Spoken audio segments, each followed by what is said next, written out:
Hello, my name is Chad. This video is part one in a series of videos I'm going to do to showcase my Harry Connick Jr. vinyl collection. I've been a huge Harry Connick Jr. fan for well over 30 years. I first discovered his music back in 1991, and almost immediately he became my favorite artist. Putting this collection together has been a real passion of mine. I own at least one copy of every album that Harry Connick Jr. has released on vinyl. Some albums, as you'll see, I own multiple copies because I collect different pressings. I'm going to get started with the self-titled debut album, which was released in 1987. This is a promotional copy. As you can see, it has the gold stamp over the barcode and this sticker on the back cover, which is only on the promotional copies. And this is on the Columbia label. There's nothing special about the label, no promotional markings there. One really cool thing about the promotional copies is they come with a couple inserts.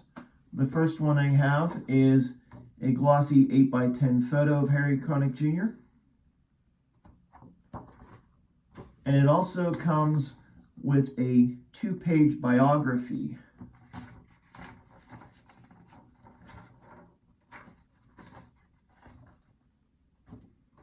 I also have a standard US edition.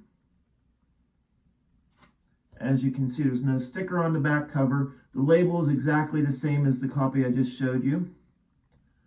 And there's the track listing.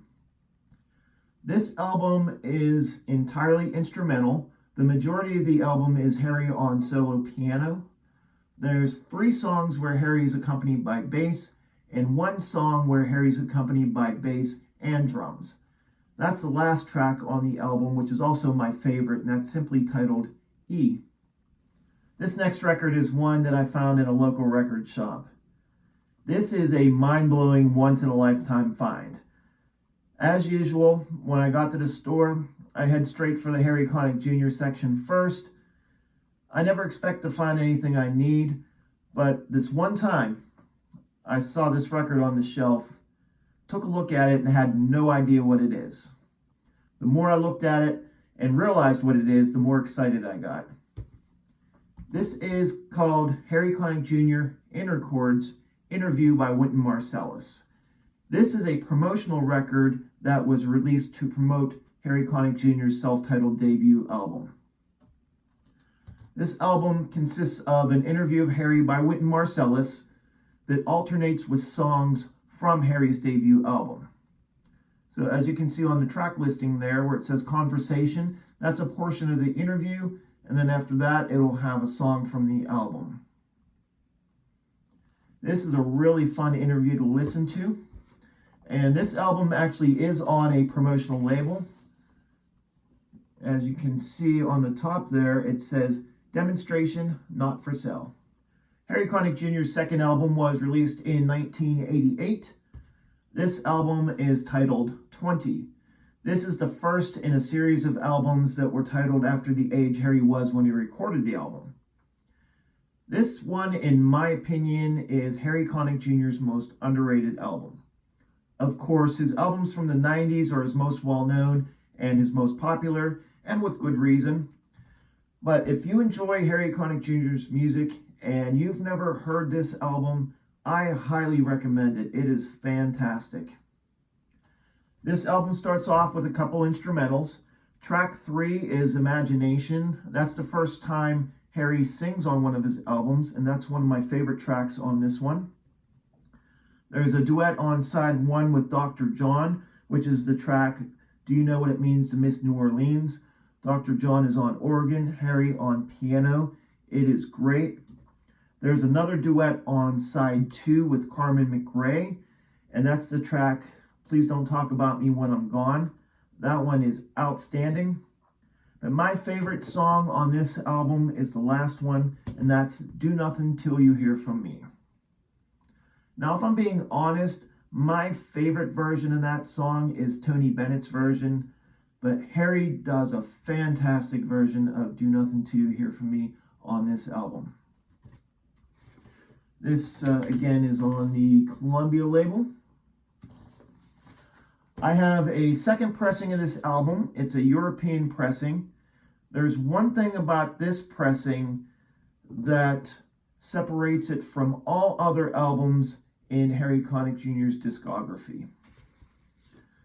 So I'll start out by showing the cover. It's nearly identical to the US pressing I just showed you. But the thing that makes this album unique is the label. This is the one and only Harry Connick Jr. album that was released on the Epic label. Check out that silver Epic label. When I found out that this was released in Europe on Epic, I had to have a copy of this album for my collection. The last album I have to show for this video is Harry Connick Jr.'s third album. This album was his big break. This is the album that brought Harry Connick Jr. and his music to the ears of the world. From 1989, this is music from the motion picture When Harry Met Sally. This album consists mostly of American standards, songs such as It Had to Be You, Our Love Is Here to Stay, Don't Get Around Much Anymore, Let's Call the Whole Thing Off. If you're new to Harry Connick Jr.'s music, this album would probably be a great place to start because you're going to hear a lot of songs that you're probably already familiar with, and you'll get a good sense of Harry Connick Jr.'s fantastic singing and incredible piano playing. And this is on the Columbia label again. And I also have 3 more copies of this album. All 3 were pressed by Music on Vinyl.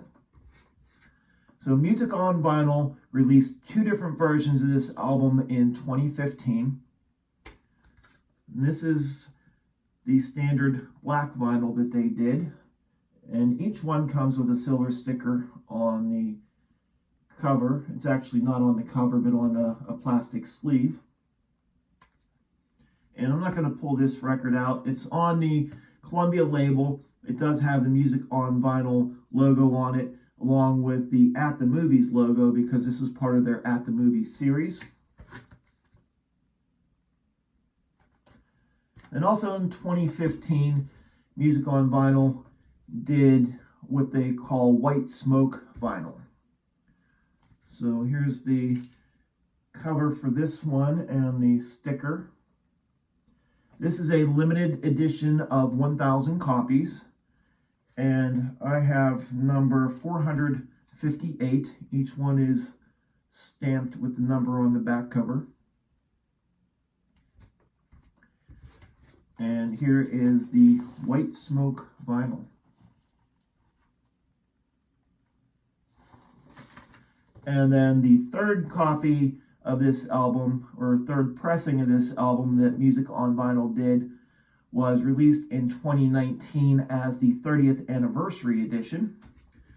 And this one has a little bit of a different sticker. They call this red ketchup vinyl. And this is also limited to 1,000 copies. And again, it's stamped on the back cover.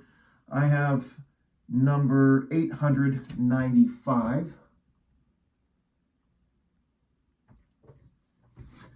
And here is the red ketchup vinyl. That concludes part 1 of my Harry Connick Jr. vinyl collection. That was the 1980s. The next video, I'll be moving into the 1990s. I'll have to split the 90s up over at least 2 videos. I have a lot of records to show for the 1990s, and a lot of those records from the 90s are the holy grail records of the Harry Connick Jr. discography. So if you like to see rare records, you won't want to miss the records I have to show for the 1990s. I appreciate you taking the time to watch this video, and I hope you'll join me at the next video.